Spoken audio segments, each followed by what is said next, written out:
여러분 안녕하십니까? CCNA 매거진 굿데이 첫 소식입니다. 지난 27일 인터컨티넨탈 서울 파르나스에서 한국 선교 140주년 선교사 4대 후손 인요한 박사와 함께하는 모임이 열렸습니다. 이번 모임은 교계 주요 인사들이 모여서 머나먼 조선을 찾아온 선교사들의 순교와 희생을 되새기고 그 후손들에게 감사 인사를 전하는 시간으로 진행됐습니다. CCNA 취재팀이 보도합니다. 한국 선교 140주년을 보내고 있는 2025년. 한국교회 주요 지도자들이 27일 인터컨티넨탈 서울 파르나스에서 선교사 4대 후손 인요한 박사 초청 모임을 가졌습니다. 교파를 초월하여 모인 40여 명의 교계 지도자들은 지금의 대한민국이 발전을 거듭하여 오늘날에 이른 것은 선교사들의 헌신에 대한 결과라고 입을 모았습니다. 수원중앙교회 고명진 목사의 인도로 시작된 이날 모임에 앞서 예장합신 증경총회장 권태진 목사의 기도와 신촌 성결교회 원로 이정익 목사의 설교, 예장통합총회장 김영걸 목사의 축도 순서로 이어진 감사 예배가 드려졌습니다. 140년 짧은 역사지만 그 역사를 되돌아보면 굴곡마다 하나님의 노골적인 섭리와 역사가 있었음을 우리는 발견합니다. 여기까지 인도하신 하나님께 영광을 돌립니다. 한국기독교군성교연합회 이사장 김삼환 목사는 인사를 통해 선교사 4대 후손인 인요한 박사와 3대 후손인 서울여자대학교 권요한 교수가 이 자리에 함께하고 있는데 오늘날의 한국교회와 지금 대한민국의 성장 발전은 선교사들의 순교와 희생으로 뿌려진 씨앗의 열매라고 강조했습니다. 우리 선교사들에 대한 고마움은 말로 형언할 수 없고 어떤 것으로도 갚을 수가 없는 우리가 이 민족이 고이 간직해야 할 교회의 오히려 유산이라고 저는 생각합니다. 이날 함께한 참석자들은 선교사 후손 인요한 박사와 권요한 교수에게 한국교회 선교 140주년에 대한 감사의 마음을 담아 꽃바구니를 전달했습니다. 연세대학교 세브란스병원 국제진료센터 소장을 역임하고 현 22대 국회의원으로 섬기고 있는 인요한 박사는 강연을 통해 호남 지역의 선교를 담당했던 미국 남장로교 파송 선교사들을 중심으로 수많은 학교와 교회를 세우면서 일제의 신사참배를 철저하게 거부했다고 말했습니다. 신사참배에 참여한 사람들도 있었고 선교사 중에도 좀 거기에 강하게 하지 않았는데 남장로교는 초지일관되게 신사참배는 십계명을 어기는 것이다. 절대로 우리가 그거 허용하면 안 된다. 그래서 모든 학교를 호남에 문을 다 닫았습니다. 한편 인요한 박사는 선교사 후손들이 양화진에 위치한 외국인 선교사묘원과 유니온 교회의 공간에 대한 유연한 활용이 가능하도록 한국교회가 교파를 초월하여 힘을 모아달라고 요청했습니다. CCNA 뉴스 문지원입니다.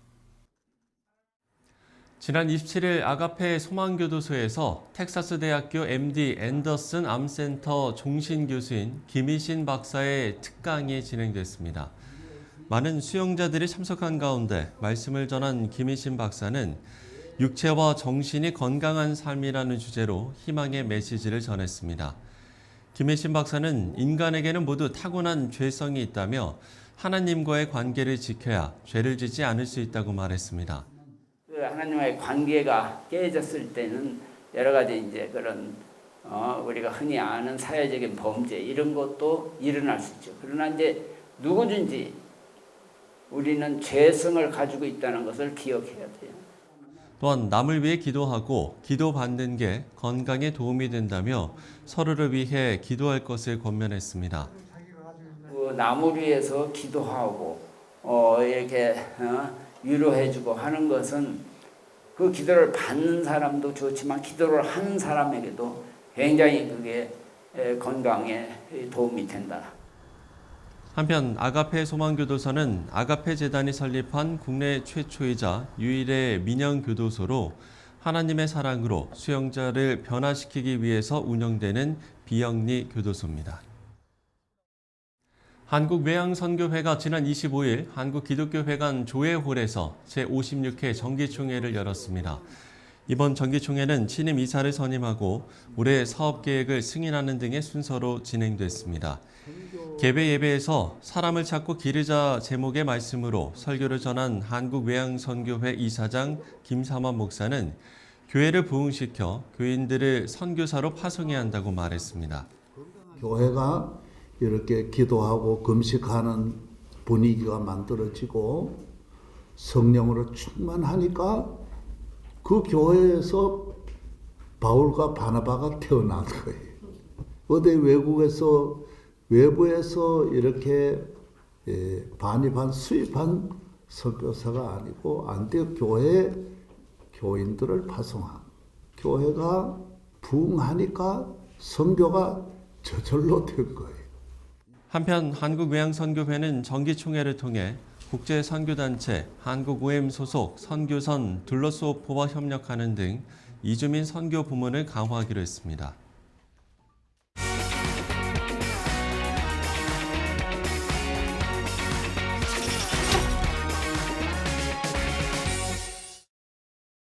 네, 최근 우리나라에 귀한 손님이 방문했습니다. 바로 시리아 난민 유소년들로 구성된 조이풀 유소년 축구단 선수들인데요.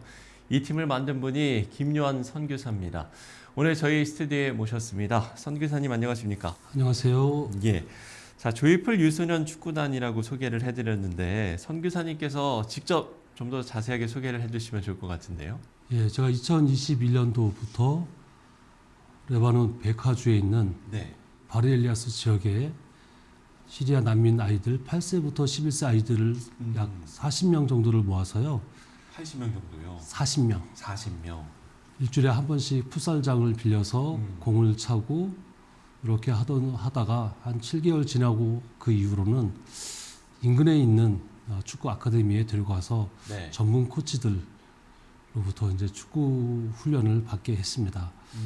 그게 이제 발전이 돼서 조이풀 축구단이 탄생이 됐습니다.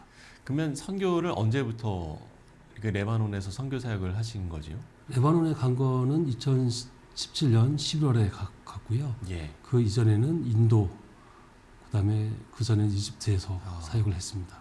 예, 그렇군요. 이번에 방문하신 건 우리나라 유소년 팀들과 친선 경기를 갖기 위해서라고 들었거든요. 좀 더 자세하게 설명을 해주신다면요.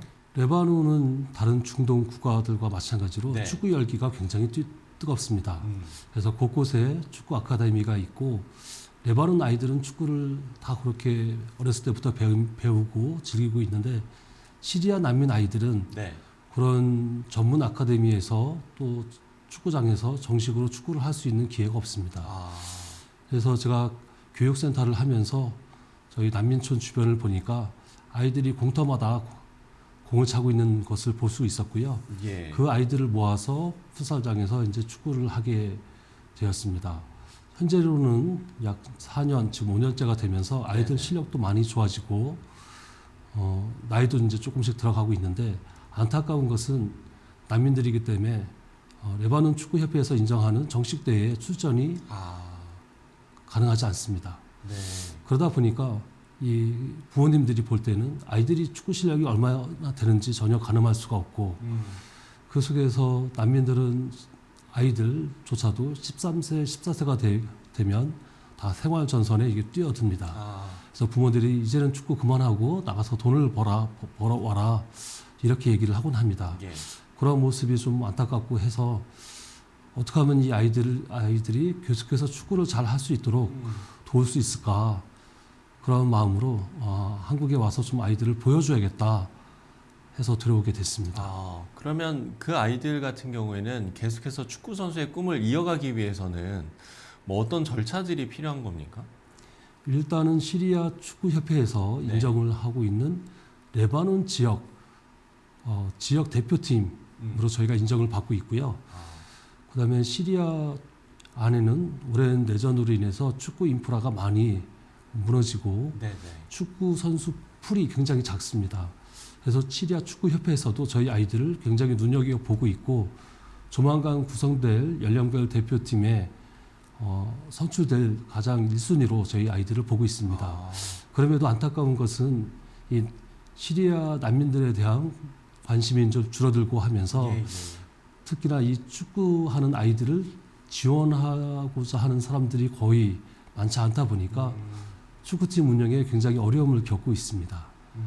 그래서 일단은 이 아이들을 계속 축구할 수 있도록 또 가정에서 이제 생활 전선에 내모는 일들을 좀 막을 수 있도록 최소한의 운영 자금을 가지고 아이들이 계속 축구를 할 수 있는 환경을 만들어주는 것이 너무 중요합니다. 예. 이번 한국 방문이 이 선수들에게도 아주 특별한 좀 경험이 됐을 것 같습니다. 어떤 좀 이야기들을 하던가요? 정말 믿기지 않은 상상할 수 없었던 일이 아이들에게 일어난 거고요. 저희 감독, 코치 그리고 11명의 선수들 모두가 처음으로 여권을 만들었고요.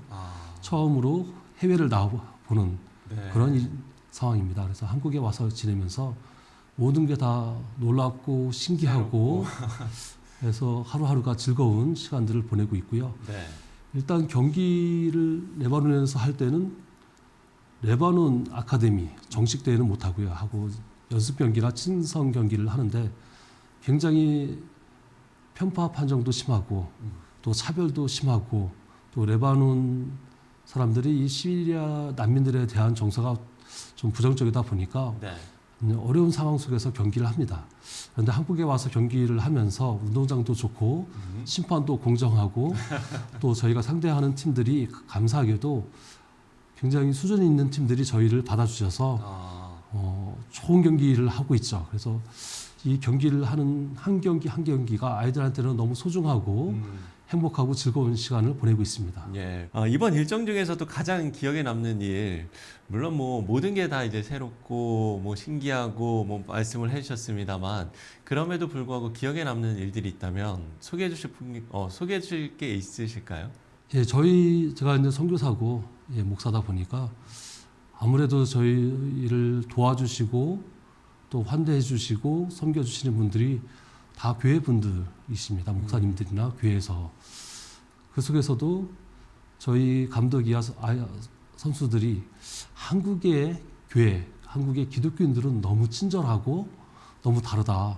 우리에게 너무 잘 대해주고 이런 한국의 교회와 기독교인들을 경험하면서 레바논, 시리아로 돌아가서 한국의 교회와 기독교인들은 정말 다르다라는 것을 자기네가 이야기를 해야겠다라는 이제 고백들을 여러 번 받고 있고요. 네네.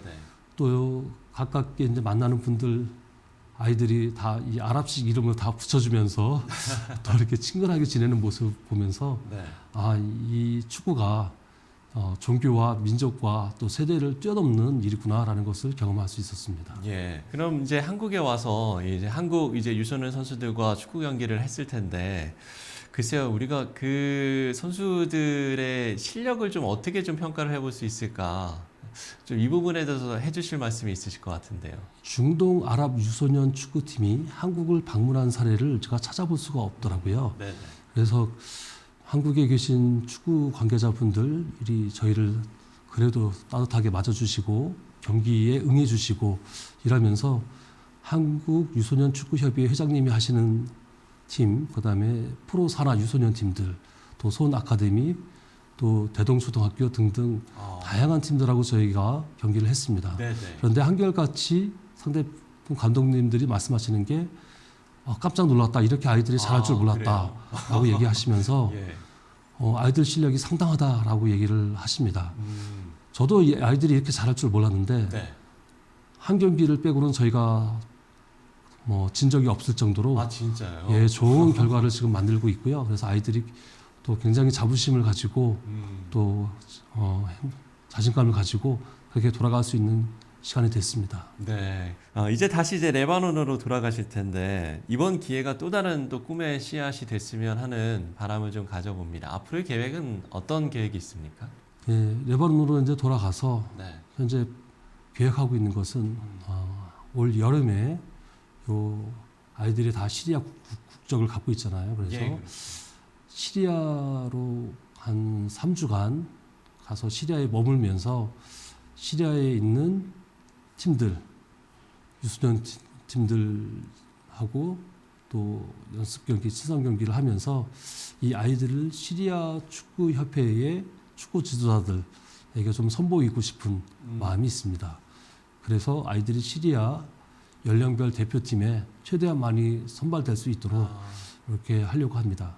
이렇게 향후 계획까지 나눠주셨는데요. 저희도 이 시리아 상황들을 위해서 또 이 선수들의 비전을 위해서 함께 기도하고 싶은데 끝으로 기도 제목 나눠주신다면요. 한국은 축구 열기도 많이 있고 축구를 하는 아이들도 많이 있고 그렇죠. 그래서 지역 대표에 선발되는 것 아니면 청소년 대표에 선발되는 것이 굉장히 어려운데요.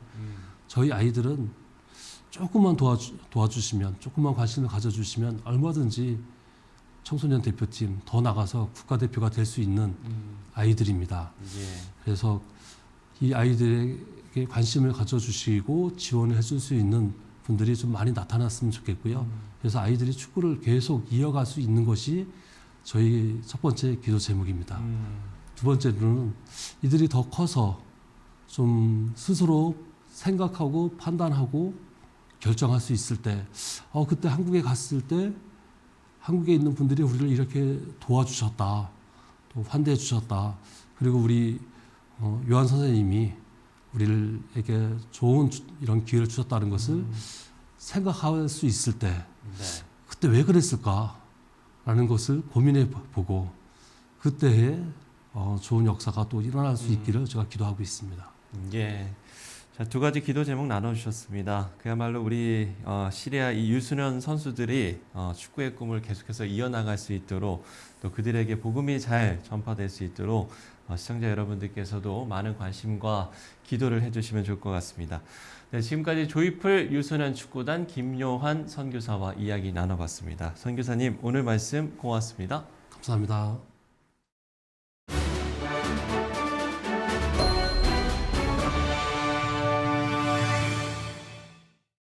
네, 산불로 인해서 어려움을 겪고 있는 분들이 많습니다. 다행히 비가 내려서 그나마 숨을 좀 돌릴 수 있게 됐는데요.